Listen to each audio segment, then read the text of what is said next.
বাংলা ভৌতিক গল্প নেকড়ে মোহাম্মদ জাফর ইকবাল। জমজমাট আড্ডা হচ্ছিল বসার ঘরে। গোড়াতে বিষয়বস্তু ছিল রাজনীতি। কিছুক্ষণেই সেটা স্বাভাবিক গতিতে অসৎ ব্যক্তি এবং খুন খারাপিতে চলে এসেছে। খানিকক্ষণ সেটাতে স্থির থেকে আলোচনার বিষয়বস্তু হঠাৎ মৃত্যু এবং মৃত্যুর পর কি হয় তাতে চলে এলো। এটি একটি জনপ্রিয় বিষয়বস্তু। দেখা গেল সবারই কিছু না কিছু বলার আছে। কাদের যে ভাঙ্গা জাহাজের ব্যবসা করে প্রচুর পয়সা কামিয়েছে সে বলল, মরে গেলে শেষ, আবার কি। লুৎফর ফিলোসফিতে এমএ করেছে। সে গম্ভীর গলায় বলল, শেষ কথাটির মানে কি? আপনার কাছে যেটা শেষ আরেকজনের কাছে সেটা শুরু হতে পারে। আরিফ কট্টর ইঞ্জিনিয়ার। সে বলল, শরীরটা হচ্ছে কম্পিউটারের মতো। মরে যাওয়া মানে হচ্ছে অপারেটিং সিস্টেম স্ক্র্যাচ করে যাওয়া। কম্পিউটার সবাই বোঝে না, তাই ব্যাপারটি ঠিক অনুভব করা গেল না। মজিবুল্লাহ এখনো প্রতি শুক্রবার জুমার নামাজে যায়। সে গলা উঁচিয়ে বলল, মানুষের শরীর আর আত্মা এক জিনিস নয়। মরে যাওয়া মানে শরীর ধ্বংস হয়ে যাওয়া, আত্মার ধ্বংস নেই। কোরআন শরীফে আছে। পদার্থ বিজ্ঞানের লেকচারার কায়েস বাধা দিয়ে বলল, প্রমাণ করতে পারবেন? একটা আত্মাকে বোতলে ভরে এনে দিতে পারবেন?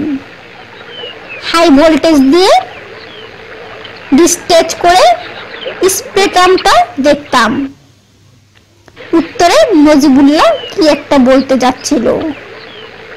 সরকারি চাকুরে শওকত সাহেব বাধা দিয়ে বললেন, আমার মনে হয় মরে যাওয়াটা একটা ঘুমের মতো। ঘুমালে যেরকম কিছু আপনি জানেন না সেরকম। মজিবুল্লাহ উচ্চস্বরে বলল, তার মানে আপনি বলতে চান পরকাল বলে কিছু নেই? না। সাথে সাথে ঘরে তুমুল হইচই শুরু হয়ে গেল।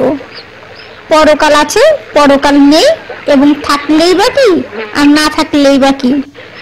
ঘরের সব মানুষ এই তিন দলে ভাগ হয়ে গেল। তিন দলে তুমুল বাকবিতণ্ডায় ঘরে থাকা মুশকিল হয়ে যাবার অবস্থা। ঘরের কোণার দিকে বসেছিলেন কামাল সাহেব। নতুন এসেছেন, এখনো সবার সাথে ভালো করে পরিচয় হয়নি। ভদ্রলোক কথা কম বলেন, তাই মনে হয় এত অহংকারী, কিন্তু সেটা সত্যি নয়। আমি লক্ষ্য করলাম পরকাল নিয়ে উত্তপ্ত আলোচনা শুরু হওয়া মাত্রই তিনি খুব তীক্ষ্ণ চোখে সবাইকে লক্ষ্য করতে শুরু করছেন। কারো কারো কোনো কথা শুনে তার মুখে সূক্ষ্ম হাসি খেলে যেতে থাকে। অবুঝ শিশুদের কথা শুনে বড়রা যেরকম হাসে, অনেকটা সেরকম। কট্টর পদার্থ বিজ্ঞানী তার যখন অলৌকিক বিষয়ে অস্বস্তিকে চ্যালেঞ্জ করে বসলো, তখন দেখলাম তিনি কি একটা কথা বলতে গিয়ে চেপে গেলেন। শুধু চেপে গেলেন তাই নয়, মুখে একটা বিদ্রুপের হাসিকে সাবধানে গোপন করে সেলফ থেকে একটা বই নিয়ে ঘরের কোণে সরে গেলেন। আমার একটু কৌতূহল হলো, তাই উত্তপ্ত আলোচনায় একটু ভাটা পড়তেই গলা উঁচিয়ে ডাকলাম, কামাল সাহেব, কি হলো? পরকাল নিয়ে আপনার কি ধারণা? তিনি একটু হেসে বললেন, কখনো ভেবে দেখিনি। তবে তবে কি? আমার মনে হয় অলৌকিক জিনিসপত্র সত্যি রয়েছে পৃথিবীতে। বেশ কয়েকজন ঘুরে তাকালো তার দিকে। আবিদ বলল, আপনার এরকম ভাবার কারণ কি? দেখেছেন নাকি কখনো কিছু? কামাল সাহেব এক মুহূর্ত ভেবে বললেন, দেখেছি। দেখেছেন? এবারে সবাই ঘুরে তাকালো তার দিকে। কি দেখেছেন? কামাল সাহেব একটু দ্বিধা করে বললেন, কি দেখেছি সেটা আমি নিজেও এখনো ঠিক জানি না। তবে কি? তবে আমি আমার জীবনে খুব একটা অস্বাভাবিক জিনিস দেখেছি। বলুন দেখি, শুনি কি দেখেছেন। অনেক লম্বা গল্প, সেটি গুছিয়ে বলা মুশকিল। সত্যি শুনতে চান? হ্যাঁ হ্যাঁ, শুনি। সবাই এবারে একটু এগিয়ে আসে। কামাল সাহেব মাথা চুলকে বললেন, আমি আবার গুছিয়ে বলতে পারি না। আগেরটা পরে, পরেরটা আগে বলে ফেলি। কিছু বলতে গেলে যেটা বলার দরকার নেই সেটা বলে সময় নষ্ট করতে থাকি। কিছু ক্ষতি নেই, আমি সাহস দিয়ে বলি। গল্প যদি ভালো হয়, কিভাবে বলা হলো তাতে কিছু আসে যায় না।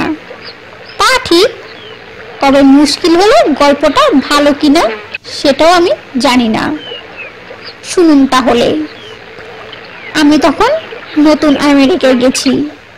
সে দেশের হালচাল ভালো জানি না। নিহতই গোবেচারা ছাত্র। পড়াশোনা করতে করতে দম ফেলার অবসর নেই। কনডেন্স কোর্সে পরীক্ষা পাশ করে গেছি। আমেরিকা এসে একেবারে অতল পানিতে ডুবে যাবার অবস্থা। আমাদের ইউনিভার্সিটিতে কয়েকজন বাঙালি ছেলে ছিল, তার মাঝে একজন মহাচালবাজ। তার নাম ফরিদ। আমি নতুন এসেছি, তাই তখনও টের পাইনি। সে আমাকে মাঝে মাঝে নানা রকম জ্ঞান বুদ্ধি দেয়। গোবেচারা বাঙালি আমি, সে যেটাই বলে আমি সরল মনে বিশ্বাস করি। অনেক গল্প আছে তার, কিন্তু এখন সেটা থাক। সেই ফরিদ একদিন আমাকে এসে জিজ্ঞেস করলো, এই শনি রবিবারে কি করছ কামাল? আমি বললাম, হোমওয়ার্ক আছে দুটো, শেষ করতে হবে। বাসায় 1 সপ্তাহ হলো চিঠি লেখা হয়নি। মা হয়তো দুশ্চিন্তা করছেন। এই জন্য বাঙালির উন্নতি হয় না। ফরিদ দীর্ঘ নিঃশ্বাস ফেলে বলল, এত বড় হয়েছো এখনো মায়ের আঁচল ধরে ঘোরাঘুরি। জানো, আমি 6 মাস দেশে কোনো চিঠি লিখিনি। আপনার মা চিন্তা করেন না? করলে করবে, আমার কি। আমেরিকানরা কি করে জানো? বয়স 16 হতে ঘর থেকে গেট আউট। এই জাতির উন্নতি হবে না তো কার হবে?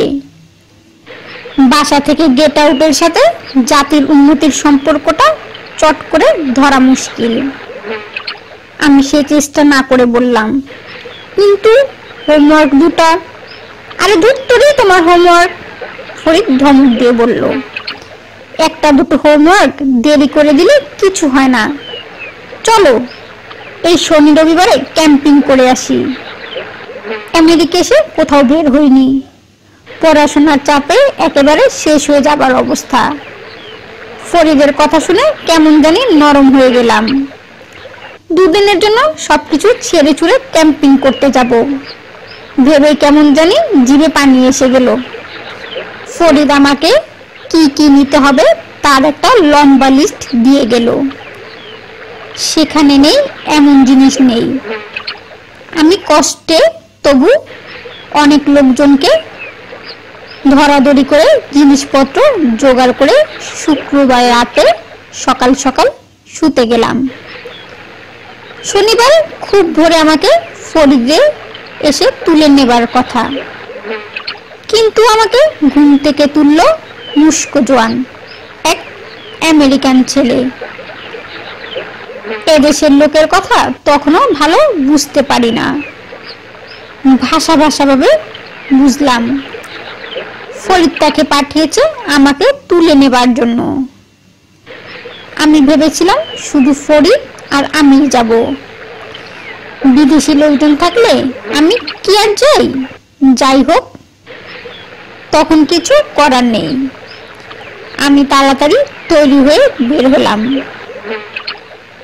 ডাউস একটা গাড়ি হাঁকিয়ে এসে সাথে সাথে রওনা দিয়ে দিল।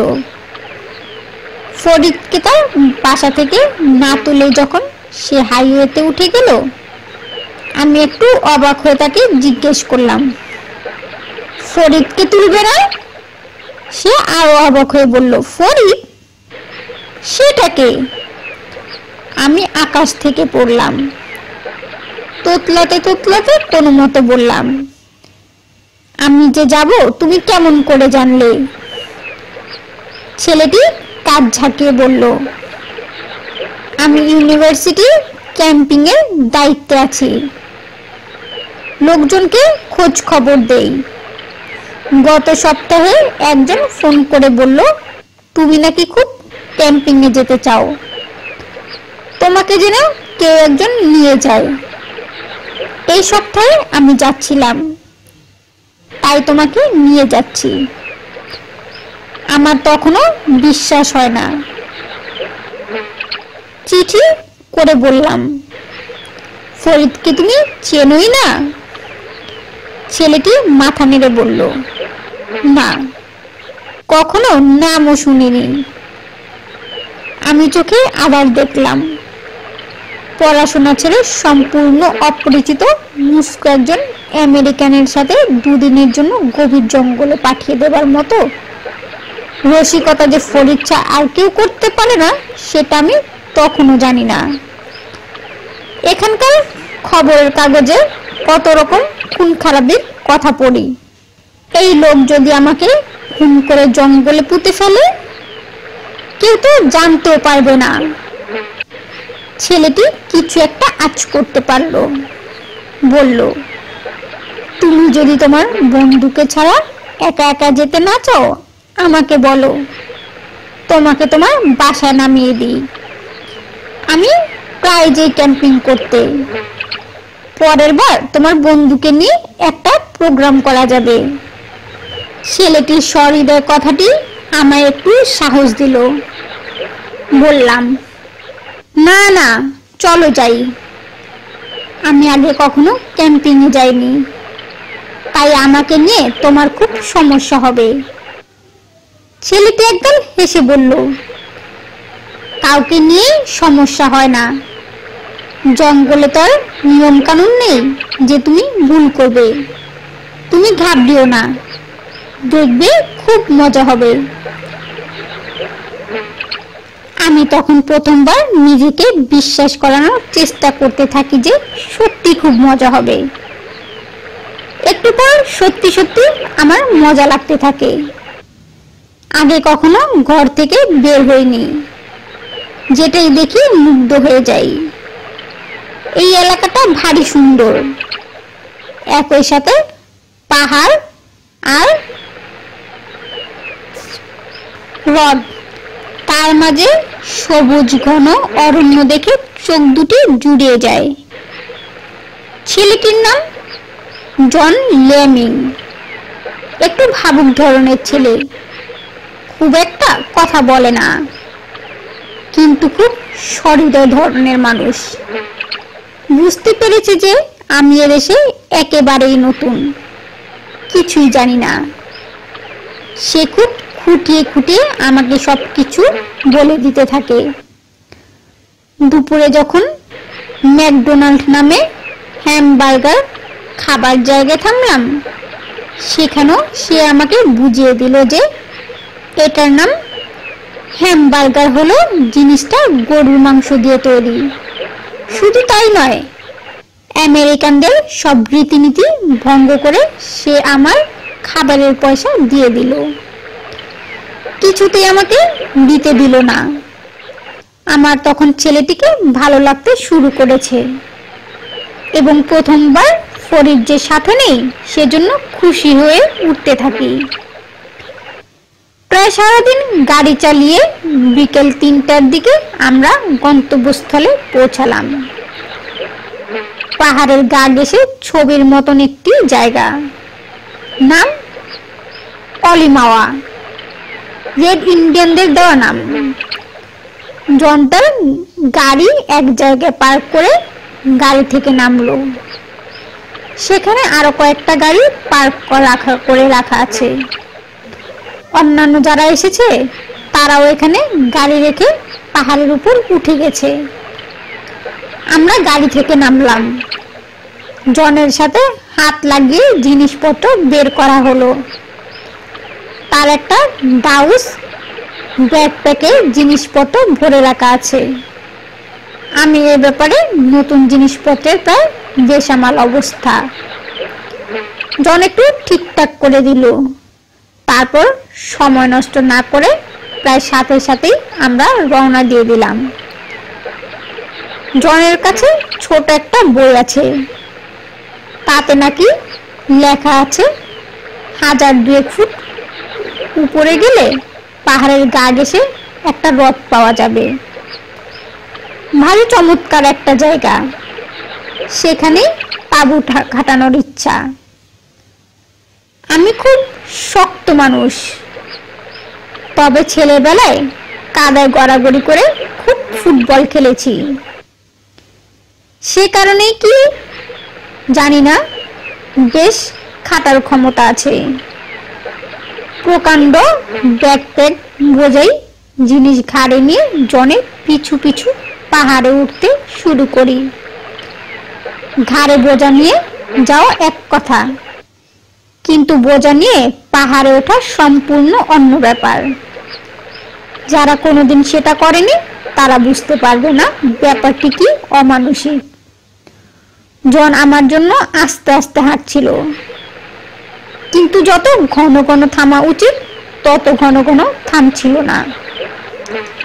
আমার ঘাড়ে তখন দেশের ইজ্জত, তাকে একটু পর পর বলতেও পারি না যে আমি পারি না, একটু থামো। 2000 ফুট উপরে উঠতে আমার যে পরিমাণ পরিশ্রম হলো, সারা জীবনে আমার কখনো তত পরিশ্রম হয়নি। শেষ পর্যন্ত যখন সেই হ্রদের তীরে এসে হাজির হলাম, মনে হলো এখন হয়তো মরেই যাব। খানিকক্ষণ বিশ্রাম নিয়ে আমার তাকানোর শক্তি হলো। দেখলাম হ্রদটা সত্যি চমৎকার। পাহাড়ের এত উপরে যে হ্রদ থাকতে পারে ধারণাই ছিল না। চারদিক পাইন গাছে ঢাকা, গাঢ় নীল রঙের পানি ঝকঝক করছে। পরন্ত সূর্যের আলোতে কেমন যেন একটা অশরীরী ভাব। হ্রদের তীরে ইতস্ত আরো কয়েকটা তাঁবু। জন এদিক সেদিক তাকিয়ে বলল, চলো আরো একটু উপরে যাই। আমি আটকে উঠে বললাম, আরো উপরে কেন? দেখছো না মানুষের ভিড়, এখানে উপরে নিরিবিলি হবে। আমি বিশ্বাসই করতে পারলাম না যে ইতস্ত কয়েকটা তাঁবু দেখে অনেক কাছে মনে হলো এখানে অনেক ভিড়। ক্ষীণ একটা প্রতিবাদ করার চেষ্টা করবার আগেই দেখি সে তার ডাউস ব্যাকপ্যাক ঘাড়ে তুলে নিয়েছে। আমি কি আর করি, আমার ব্যাকপ্যাক ঘাড়ে নিয়ে পিছু পিছু রওনা দিলাম। আরো 100 ফুট উপরে উঠে জন একটা নিরিবিলি জায়গা খুঁজে বের করলো। জায়গাটা দেখে আমি অবশ্য এই গোয়ার গোবিন্দ নির্জনতা প্রিয় মানুষটিকে মাপ করে নিলাম। একটু উপরে থেকে দৃশ্যটিকে আরো সুন্দর দেখাচ্ছে।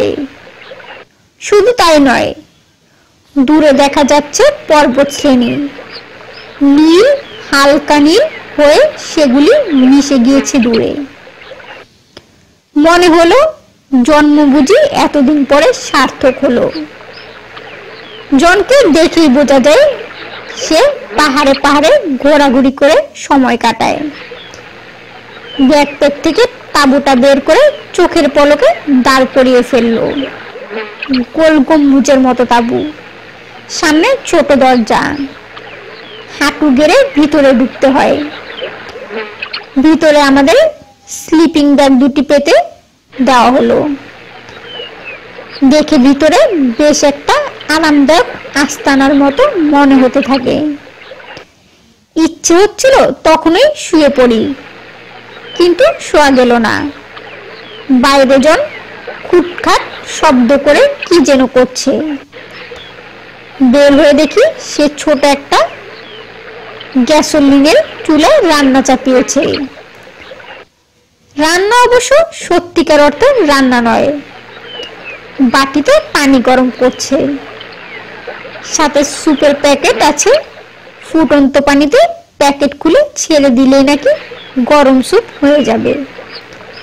আমি নতুন এসেছি, এখানকার খাবার দাবারে এখনো অভ্যস্ত হতে পারিনি, কিন্তু সারাদিন পরিশ্রমের পর ঠান্ডায় এই গরম স্যুপের কথা চিন্তা করে জিভে পানি এসে গেল। আমি সাথে কিছু ফলমূল আর শুকনো খাবার এনেছি, সেগুলিও গরম করে ফেলার ব্যবস্থা করা হলো। হ্রদের কনকনে ঠান্ডা পানিতে হাত মুখ ধুয়ে আমরা আরাম করে বসি। চারদিকে এর মাঝে সুমসাম অন্ধকার, তার মাঝে হিস হিস করে গ্যাসোলিনের চুলা জ্বলছে। নীলাভ আলো অন্ধকার দূর করতে পারছে না, বরং কেমন যেন আদিভৌতিক আবহাওয়ার সৃষ্টি করে ফেলেছে। জনের সাথে আজই আমার প্রথম দেখা, কিন্তু সারাদিন একসাথে কাটিয়ে এখন রাতের বেলা এই নিরিবিলিতে তাকে বেশ কেমন যেন আপনজনের মতো হতে থাকে। দুজনের জন্ম হয়েছে দুই দেশে, বড় হয়েছে দুই পরিবেশে, ভাষা দুই রকম, সবকিছুই কেমন জানি হঠাৎ গুরুত্বহীন হয়ে ওঠে।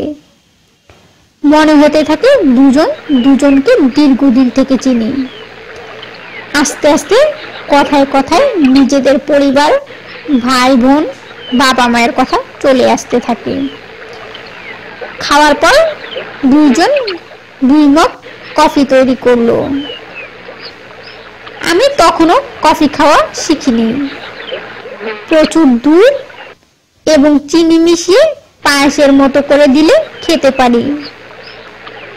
এখানে দুধ এবং চিনি কিছুই নেই, তবু জনকে খুশি করার জন্য সেই বিষাদ তেতো পোড়া গন্ধে কফি খাওয়ার চেষ্টা করতে থাকি। গল্পে গল্পে অনেক রাত হয়ে গেল, অন্তত আমি তাই ভেবেছিলাম। ঘড়ির দিকে তাকিয়ে দেখি মোটে 1:30। বন জঙ্গলে সবসময় এরকম হয়, কিন্তু কিছু করার থাকে না, না বলে ঘড়ি চলতে চায় না। জন কিন্তু ঘড়ি দেখে চমকে উঠল, বলল, সর্বনাশ, 1:30 বেজে গেছে, চলো শুয়ে পড়ি। এখনই? হ্যাঁ, রাতে তো কিছু করার নেই, কিন্তু সকালে উঠতে পারলে লাভ আছে। মনে করো না যে তুমি খুব আরামে ঘুমাবে, একটু পর পর ঘুম ভাঙবে সারা রাত। তাছাড়া ঘুমাবে তুমি, ঘুম যদি নাও হয় বিশ্রাম হবে, সেটাই দরকার।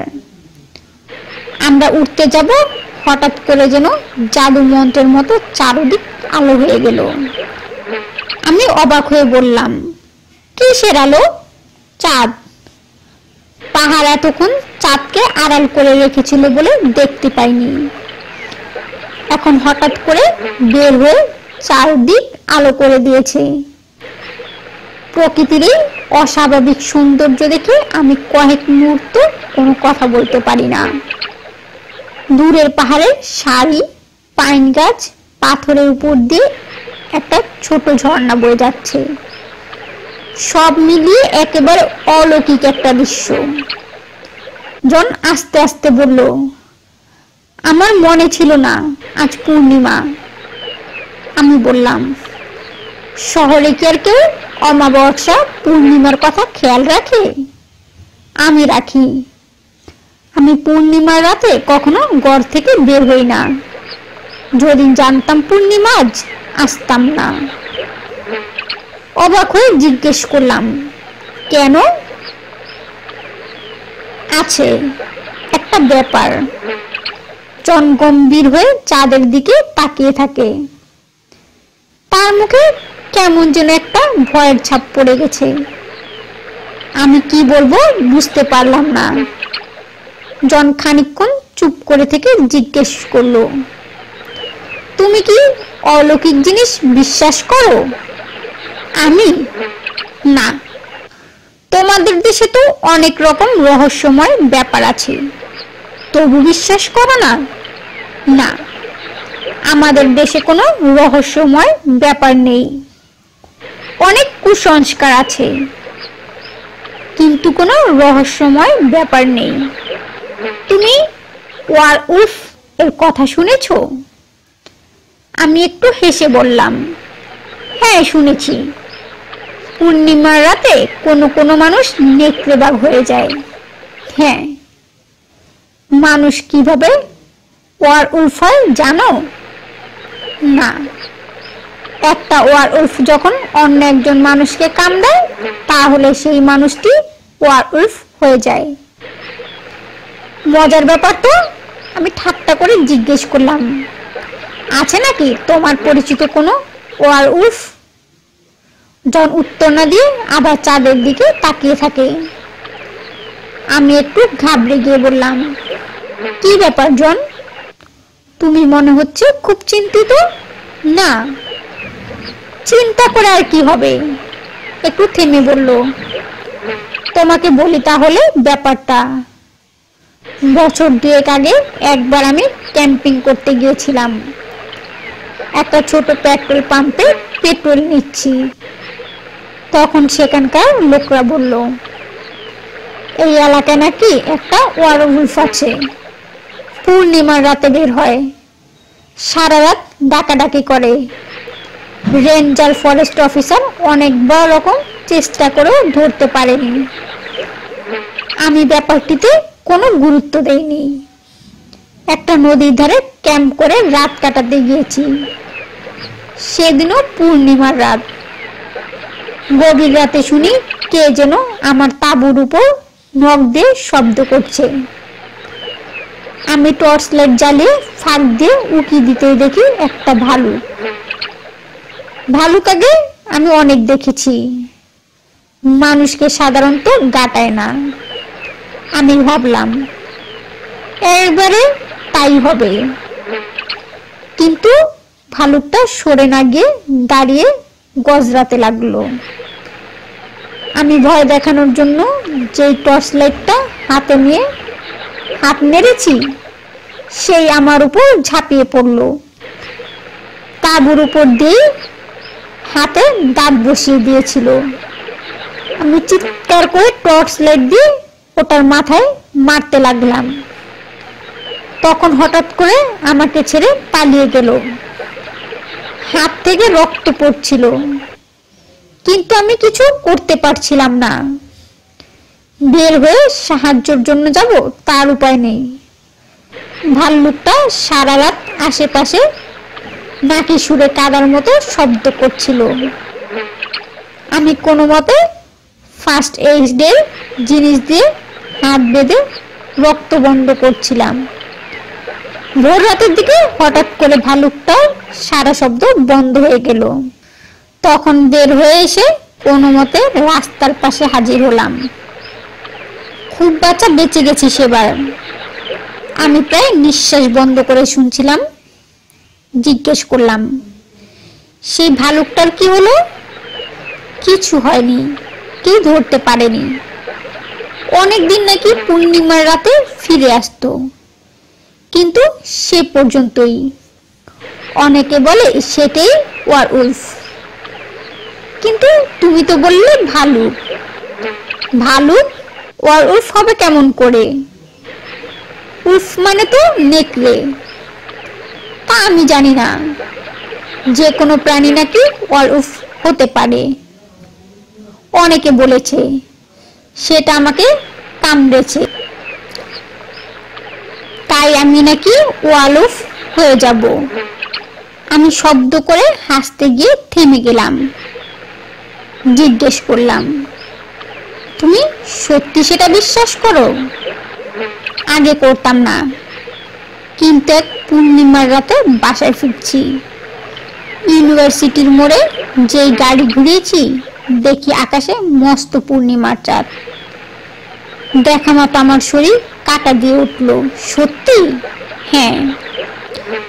তারপর হঠাৎ আমার শরীর কাঁপতে শুরু করে, মনে হতে থাকে নখগুলি লম্বা হয়ে যাচ্ছে, দাঁতগুলি বের হয়ে যাচ্ছে, আর সারা শরীর গরমে ঘেমে যাচ্ছে।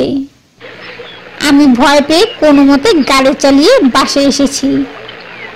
দৌড়ে বাসায় ঢুকে বাথরুমের আয়নার সামনে দাঁড়ালাম। কি দেখলে? দেখলাম কিছু না, আমি ঠিকই আছি। তোমার মনের ভুল হতে পারে।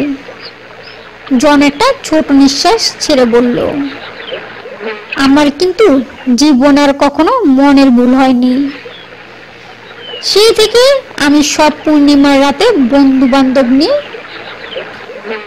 বাড়ি গিয়ে আদা পাতাল হয়ে যাই, বন জঙ্গলে আর যাই না। আমি হাসার চেষ্টা করে বললাম, জন, আমি যদি নিজের চোখেও দেখি যে তুমি আস্তে আস্তে ভালুক না হয় নেকড়ে হয়ে যাচ্ছ, আমি বিশ্বাস করব না। কিছু কিছু জিনিস হতে পারে না। ঠিকই বলেছ। জন চুপ করে চাঁদের দিকে তাকিয়ে থাকে। দুজনে তাঁবুর ভিতরে ঢুকে স্লিপিং ব্যাগে শুয়ে পড়ি। বাইরে কনকনে ঠান্ডা। আমার পরনে অন্তত 3 প্রস্থ কাপড়, মাথায় মাইনকিটু। স্লিপিং ব্যাগটাও হাঁসের পালক দিয়ে তৈরি। এখানে বলে ডাউনের। এই ডাউনের স্লিপিং ব্যাগ দিয়ে নাকি বরফের উপর ঘুমানো যায়। আমার অবশ্য সেরকম মনে হলো না। ভিতরে ঠক ঠক করে কাঁপতে থাকি। মাথা ভিতরে ঢুকে নিঃশ্বাস ফেলে ফেলে ভিতরে একটু গরম করে নিয়ে ঘুমানোর চেষ্টা করলাম। জন একেবারে চুপচাপ শুয়ে আছে। পূর্ণিমার চাঁদটা দেখে এরকম করে ঘাবড়ে যাবে কে জানতো। এ দেশেও হয়তো লেখাপড়া জানা লোকজনের ভিতরে এরকম কুসংস্কার আছে। আমি শুয়ে শুয়ে পাহাড়ের, নদী, জঙ্গলের শব্দ শুনতে শুনতে ঘুমিয়ে পড়লাম। জনের কথা সত্যি, ঘুমটা হলো ছাড়া ছাড়া। একটু পর পর আমার ঘুম ভেঙে যেতে লাগলো। মাঝরাতে হঠাৎ কি একটা শব্দে আমার ঘুম ভেঙে গেল। কিছুক্ষণ লাগলো বুঝতে আমি কোথায়। হঠাৎ করে আমার সবকিছু মনে পড়ে। কিছু একটা বিচিত্র শব্দে আমার ঘুম ভেঙেছে। আমি বোঝার চেষ্টা করতে থাকি শব্দটা কোথা থেকে এসেছে। কান পেতে শুনলাম জন কেমন জানি এক ধরনের শব্দ করছে। অনেক কেটে জ্বর উঠলে মানুষ যেরকম শব্দ করে সেরকম। আমি মাথা বের করে ডাকলাম, জন। জন কোনো উত্তর দিল না। আমি ভয়ে ভয়ে গলা উঁচিয়ে ডাকলাম, জন, কি হয়েছে জন? জন উত্তর না দিয়ে হঠাৎ গুমগানোর মতো শব্দ করতে থাকে। আমি তার ভারী নিঃশ্বাসের শব্দ শুনতে পাই। মাথার কাছে টর্চ লাইট ছিল। হাতড়ে হাতড়ে সেটা বের করে জ্বালালাম। জন স্লিপিং ব্যাগের ভিতরে পুরোপুরি মাথা ঢেকে শুয়ে আছে বলে তাকে দেখতে পেলাম না। আমি আবার কাপা গলায় বললাম, জন। জন হঠাৎ মাথার উপর থেকে স্লিপিং ব্যাগ সরিয়ে নিল। তাকে দেখে আমি আতঙ্কে চিৎকার করে উঠি। ভীভৎস একটি মুখ। জনের চিহ্ন মাত্র নেই সেখানে। সারা মুখ কালো চুলে ঢেকে গেছে। উঁচু কপাল, লম্বা মুখমণ্ডল। বিস্তৃত মুখ থেকে ধারালো দাঁত বের হয়ে আছে। মুখের দুপাশ থেকে হলুদ রঙের তরল গড়িয়ে পড়ছে। সারা তাঁবু দূষিত দুর্গন্ধ ভরে গেল হঠাৎ। সেই বিভৎস প্রাণীটি, যেটি নিশ্চয় জন, আমার দিকে এক দৃষ্টে তাকিয়ে থেকে হঠাৎ শিউরে উঠে প্রচন্ড যন্ত্রণায় ছটফট করতে করতে কোনোভাবে উবু হয়ে বসার চেষ্টা করতে থাকে। আমি নিঃশ্বাস বন্ধ করে তাকিয়ে থাকি। সত্যি কি সে আমার চোখের সামনে ভালো হয়ে যাচ্ছে? এও কি সম্ভব? কিন্তু আমি নিজের চোখে অবিশ্বাস করি কেমন করে। জন হঠাৎ ভয়ঙ্কর ভাবে কেঁপে ওঠে, আর আমি অবাক হয়ে দেখি তার মুখটা আরো ইঞ্চিখানেক লম্বা হয়ে গেছে। সে প্রাণপণে তার ঘাড় ঝাঁকাতে থাকে, শরীর বাঁকা করে নাড়তে থাকে। শরীরের ভিতর থেকে হঠাৎ কেমন জানি মট মট শব্দ বের হয়ে আসে। কেউ যেন ভিতরে তার হাড়গোড় চূর্ণ করে দিচ্ছে। আমি অবাক হয়ে দেখি, আর শরীরটা আশ্চর্য রকম ভাবে বিকৃত হয়ে একটা চতুষ্পদ প্রাণীর মতো হয়ে যাচ্ছে। আমি আতঙ্কে পাথর হয়ে বসে থাকি। কি করব বুঝতে না পেরে শুকনো গলায় আবার ডাকলাম, জন। প্রাণটি আমার দিকে তাকালো। আশ্চর্য একজোড়া নীল চোখে খানিকক্ষণ আমার দিকে তাকিয়ে থাকে। তারপর আবার প্রচন্ড যন্ত্রণায় ছটফট করতে শুরু করে। থর থর করে খানিকক্ষণ কেঁপে আমার দিকে তাকালো।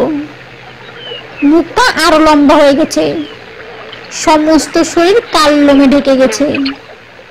মুখের কষ বেয়ে লালা ঝরছে। হঠাৎ করে প্রাণীটির মুখ হা করে। দুপাটি ধারালো দাঁত টর্চের আলোতে চকচক করে উঠল। আমার ভিতর হঠাৎ জান্তব একটা ভয় এসে ভর করলো। এখান থেকে আমাকে পালাতে হবে। এই প্রাণীটির হাতে প্রাণ খোয়ালো আগে পালাতে হবে। আমি সাবধানে পিছনে সরে আসতে চেষ্টা করলাম। তাঁবু থেকে বের হওয়ার জন্য ছোট দরজার মাথার কাছে চেন দিয়ে আটকানো। আমি সাবধানে খোলার চেষ্টা করলাম। জন্তুটা হঠাৎ ঘুরে আমার দিকে কুদৃষ্টিতে তাকালো। দাঁত বের করে গর্জন করলো একবারে চাপা স্বরে। আমি আতঙ্কে তখন জ্ঞান বুদ্ধি হারিয়েছি। হাতের টর্চ লাইটটা জ্বালিয়ে জন্তুটাকে ভয় দেখানোর চেষ্টা করলাম। হঠাৎ কিছু বোঝার আগেই জন্তুটা আমার উপর ঝাঁপিয়ে পড়লো। আমি চিৎকার করে হাত দিয়ে নিজেকে আড়াল করার চেষ্টা করলাম। জন্তুটা আমার বাম হাত কামড়ে ধরে প্রচন্ড শক্তিতে ঝাঁকাচ্ছে। মনে হচ্ছে হাতটা আমার শরীর থেকে টেনে ছিঁড়ে নিতে চায়। যন্ত্রণা নয়, প্রচন্ড ভয়। আমি হাতের টর্চ লাইটটা দিয়ে প্রাণপণে সেটা মাথায় আঘাত করতে থাকি। এরকম পরিবেশে মানুষ সচরাচর পড়ে না, আর এরকম পরিবেশে না পড়া পর্যন্ত মানুষ বলতে পারে না সে তখন কি করবে। আমার মনে নেই আমি কি করেছিলাম। বেঁচে থাকার আদিমতম প্রবৃত্তি নিশ্চয়ই কাজ করেছিল, কারণ অন্ধকারে হুটুপুটি করতে করতে হঠাৎ আমি আবিষ্কার করলাম আমি তাঁবুর বাইরে। কিভাবে সেটা সম্ভব হয়েছিল এখনো আমি জানি না। তাঁবু থেকে বের হয়ে আমি দৌড়াতে শুরু করলাম। বাইরে প্রচন্ড ঠান্ডা। আমার তখন সেটা খেয়াল নেই। ঠান্ডার জন্য পায়ে মোজা পরে শুয়েছিলাম। তবু পাথরের আঘাতে পা ক্ষত বিক্ষত হয়ে গেল। আমি অন্ধকারে চিৎকার করতে করতে নিচে ছুটে এলাম। সেখানে বেশ কয়েকটা তাঁবু। বিকেলে আমি আর জন তাদের পার করে উপরে উঠেছি। আমার চিৎকারে তাঁবু থেকে সবাই বের হয়ে এলো। জ্ঞান হারানোর আগে আর কিছু বলেছিলাম কিনা মনে নেই। বলে থাকলেও নিশ্চয়ই বাংলাতেই বলেছি। ওরকম অবস্থায় মানুষ ইংরেজিতে কথা বলবে কেমন করে। কামাল সাহেব এই পর্যন্ত বলে একটু থামলেন। আমরা রুদ্ধ নিঃশ্বাসে শুনছিলাম।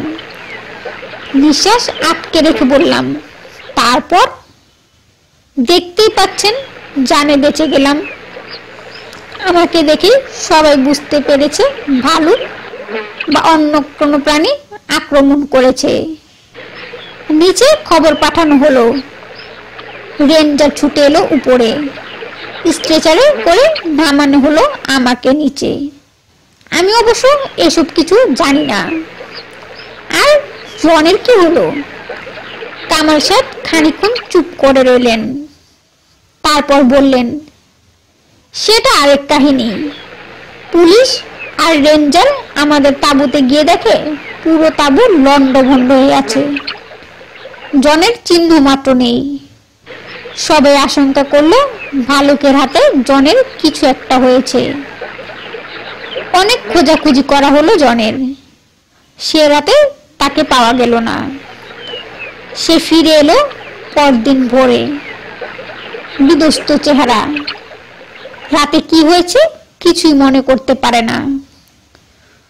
সবাই অবাক হয়েছিল দেখে যে একই তাঁবুতে থেকে আমার প্রাণ যাবার অবস্থা হয়েছিল ভালুকের আক্রমণে, কিন্তু তার গায়ে আঁচড়টিও লাগেনি। হাসপাতালে আমার সাথে একদিন দেখা করতে এসেছিল জন। যখন আশেপাশে কেউ ছিল না তখন আমার কাছে এসে বলল, আমাকে একটা সত্যি কথা বলবে তুমি? কি সত্যি কথা? সে রাতে কি আমি তোমাকে আক্রমণ করেছিলাম? হাসপাতালের ধবধবে সাদা বিছানায় শুয়ে আছি। মাথার কাছে মনিটরে আমার হৃৎপিণ্ডের রক্তচাপ মাপা হচ্ছে। সামনে টেলিভিশন স্ক্রিনে একটা হাসির অনুষ্ঠান হচ্ছে। আমার বাম হাতে একটা সুইচ, টিপলেই একজন নার্স ছুটে আসবে। এরকম অবস্থায় আমার নিজেরও বিশ্বাস করা শক্ত যে জন ভালুক হয়ে আমাকে আক্রমণ করেছিল। আমি মাথা নেড়ে বললাম, না, তুমি আক্রমণ করনি, একটা ভালুক আক্রমণ করেছিল। আমি দেখলাম জনের বুক থেকে একটা পাথর নেমে গেল। আস্তে আস্তে বলল, তুমি যে আমাকে কি শান্তি দিলে বোঝাতে পারবো না। আমি সত্যি বিশ্বাস করা শুরু করেছিলাম যে আমি একটা ওয়ারউলফ। জন খানিকক্ষণ গল্প করে চলে যাচ্ছিল। আমি যাবার আগে বললাম, তুমি আমাকে একটা কথা দাও। কি? পূর্ণিমার রাতে তুমি আর কখনো ক্যাম্পিংয়ে যাবে না। সাথে সাথে জনের মুখ অন্ধকার হয়ে গেল। ডোক গেলে বলল, এ কথা বলছো কেন? আমি সহজ গলায় বললাম, দেখা গেছে পূর্ণিমার রাতে অনেক জন্তু জানোয়ার খেপে যায়। পূর্ণচন্দ্রের একটা প্রভাব থাকতে পারে, কে জানে, হয়তো তোমার উপরে আবার আক্রমণ হবে। আমার উপর যেরকম হয়েছিল, দরকার কি? জন খানিকক্ষণ তীক্ষ্ণ দৃষ্টিতে আমার দিকে তাকিয়ে রইল, তারপর বলল, ঠিক আছে। এরপর জনের সাথে আমার আর দেখা হয়নি। শুনেছি এই ইউনিভার্সিটি ছেড়ে চলে গেছে। কামাল সাহেব থামলেন। আমরা বেশ খানিকক্ষণ চুপ করে রইলাম। কট্টর ইঞ্জিনিয়ার আরিফ একটু কেসে বলল, আপনি বলেছেন ভাল্লুকটা আপনাকে কামড়েছিল। সেটা সত্যি যদি ওয়ারউলফ হয়ে থাকে, তাহলে আপনিও ওয়ারউলফ। পূর্ণিমার রাতে আপনি কি কখনো ভালুক হয়েছেন? জানেন তো আজ পূর্ণিমা। ভেবেছিলাম কামাল সাহেব হেসে উঠবেন, তিনি হাসলেন না। আস্তে আস্তে বললেন, আমি জানি না। ঘরের পরিবেশটা হঠাৎ করে কেমন যেন থমথমে হয়ে উঠল।